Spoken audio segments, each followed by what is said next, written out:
Robert the Doll based on real-life events, according to the opening scroll.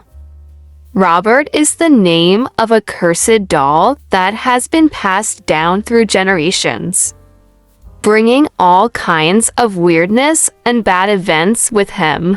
When a housekeeper is fired from the Otto residence, she gives their son Gene Flynn Allen the doll.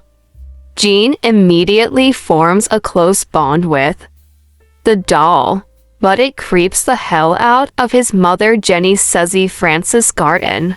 Soon, cruel acts of mischief occur around the house. And though Jenny believes Gene is the culprit, Gene insists that Robert is doing it all, most likely due to the popularity of the Annabelle movies. Folks scramble to find real-life haunted doll stories, and the tale of Robert is probably one of the most famous ones because it is said to have been the inspiration for the Child's Play series. But for the most part, Robert isn't an animatronic ginger grump with a penchant for voodoo. And Jennifer Tilly. This Robert is much more like Annabelle in that it inspires evil to occur around them. It doesn't move, though I guess a few puff shots indicate that it does. There are a few snippets of Robert in motion, but for the most part, it's just the doll popping up in different locations. Filmmaker Andrew Jones is vague with what Robert can and can't do, as well as why he is a cursed doll in the first place.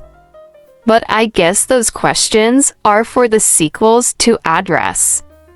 Robert's face is kind of creepy. It has been said before that it looks a lot like Willem Dafoe, and I can see the resemblance.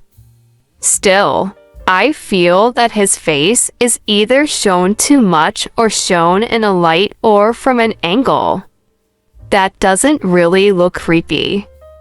I think it's a case of showing the doll too much. That spoiled it for me. Robert is not an unwatchable movie.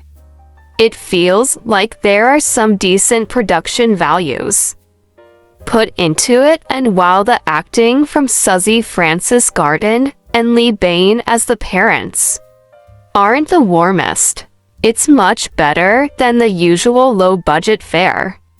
There is a sort of dank, gray tone to the entire movie, which makes the watching experience feel distant as well.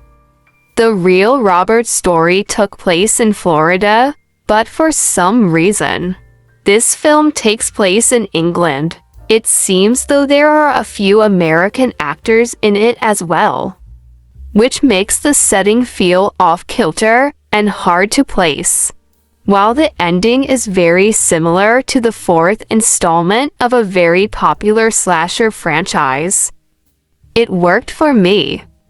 Robert has a few moments of decent tension, and I did like the toothy ending it wrapped up with.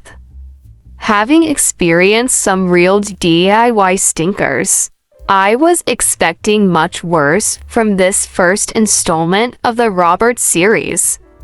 I'll be covering The Curse of Robert the Doll next week, so we will see if the film will maintain the momentum it had with its decent beginning. It's not a wholehearted recommendation, but there are tons of worse dolly horror films out there than this one.